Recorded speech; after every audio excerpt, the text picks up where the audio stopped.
Hey guys, it's Danny, and today I'm going to be giving you some brand new links and rumors about the upcoming iPhone SE3. The iPhone 2nd gen did pretty well as an iPhone, as a $399 budget iPhone, even though it had that old chin and Touch ID button. But this iPhone SE will be even better at the same price of $399. So you want to see more of these leaks and rumors? Stay around for the video, because I got some pretty leaks and rumors. So without further ado, let's get right into the new video.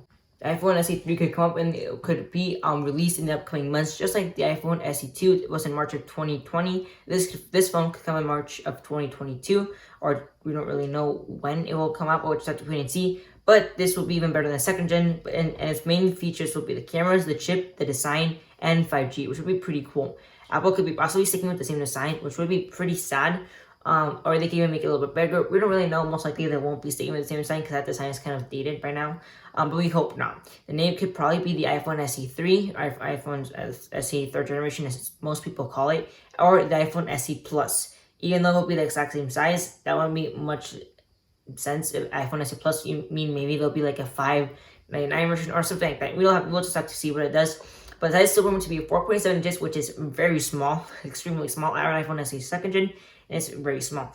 Or it could if it wants to get that bigger size, like an iPhone 10R, not an iPhone 10R, but like a 5.4 inch display or 5.5 inch display, you have to get rid of the home button and get Touch ID and the power button, which is likely to happen this year.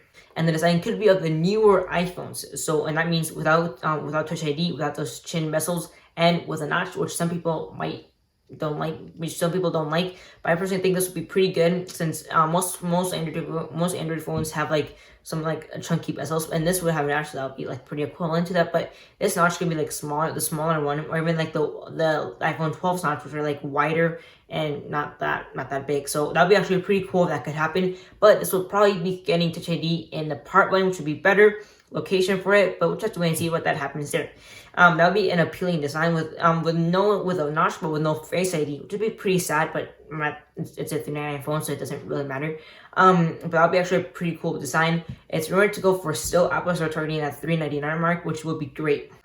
I think Apple could pretty much go with a 4.4 inch design or a 5.5 inch design. That'd be pretty cool. And this iPhone could replace the iPhone 13 mini or the iPhone 14 mini if the iPhone 14 mini doesn't come out. Because this phone could be the new iPhone mini, and that'll be making better sales than the iPhone 13 and 12 mini, because the 12 mini did pretty bad. iPhone 13 mini has done, I think, pretty well, decent. And this iPhone SE 3rd gen could be with a lower price and new iPhone 14 mini with the exact same chip with different specs, or different cameras, but no Face ID, but still $399. That would be pretty good. Apple will make much more sales off of that right now.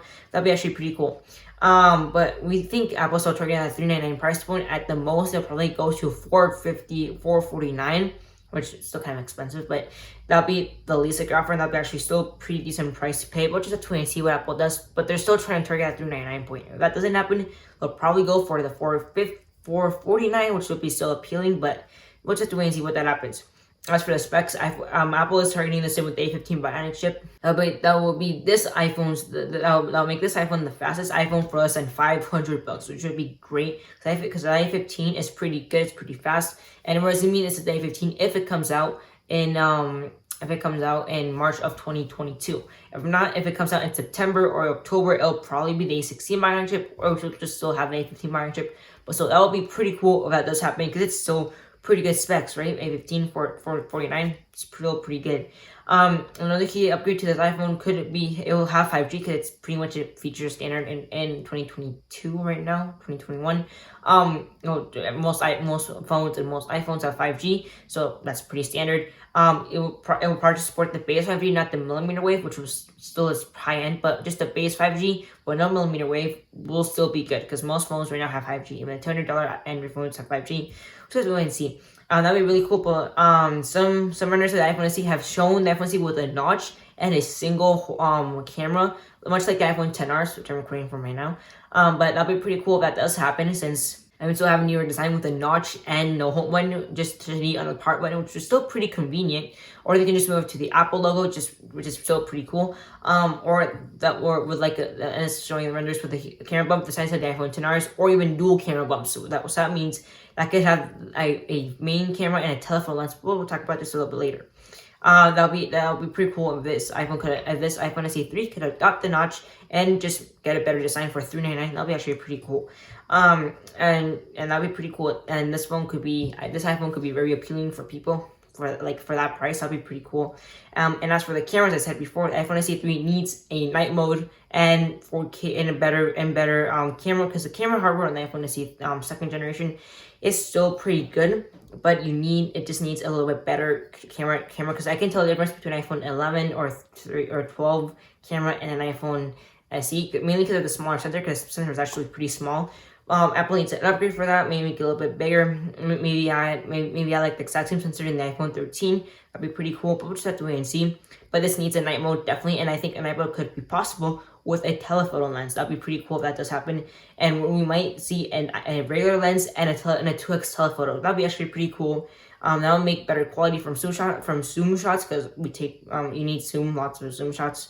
But that'll be pretty cool if that does happen, because that means it'll have 12 megapixel main camera and 12 megapixel telephoto lens. And that'll be better because it'll have better crisp zoom shots. It'll be 2x telephoto, which that's still pretty good enough. And you want to zoom in way more, probably go up to 10 times digital zoom, just like the iPhone 7 Plus and 8 Plus did. That'll be pretty cool if that does happen.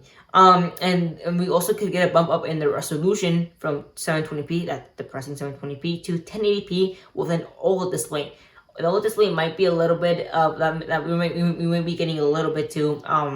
That's probably not going to happen. And OLED display, it's not going to happen on this $399 phone. But if the most Apple could put an LCD, which would still be enough, because Apple LCDs are pretty good. But we'll just have to wait and see, because if this has an OLED display, that would be way too much. That would be way too good of an iPhone to be true. But we'll just have to wait and see. But that's pretty cool. But the resolution has to go up to 1080p, or else it just won't be. It'll still be good, but it just won't be the best, because 1080p is way better. But that would be cool. It'll be a huge upgrade. And if this iPhone launches with the specs and the same price, this instantly beats any other budget Android phone if it's under $450. That's just you can't beat that. It's an iPhone. It has better specs. It has better camera. It has better performance for chipset, and it's better chips. It has better cameras. You can't match that. It's just way better iPhone. And it's just way better performance, because most Android phones at $295, $399 have just Snapdragon 730G that is pretty decently powerful, but it's just not the same as having like an A15 Bionic chip or a Snapdragon 865 Plus or 888 or anything like that. It's just way better than A15, and that would be pretty cool if that does happen, because that means Apple could extend its lead and have way more market shares, because that iPhone could be excellent. On the cameras, I'm hoping it could be a dual camera system, much like the iPhone 8 Plus, and its screen gets updated to 5.4 inches, because that could replace iPhone 14 mini, and it's like a new mini, except for a lower price and lower specs, but still it's actually pretty good if that does happen. But the thing I'm most hoping for is the camera, the performance, and the resolution. That'll be better, and the new design, because that'll be excellent, because there's lots of renders by people who have done iPhone SE with the notch and no notch and stuff like that. That's pretty cool. That does happen. Most likely have that design of the iPhone XR, which is still pretty good design. I kind of like it, but hopefully it's square design and not a rounded design. It's a rounded design. It's fine. If it's square, even better.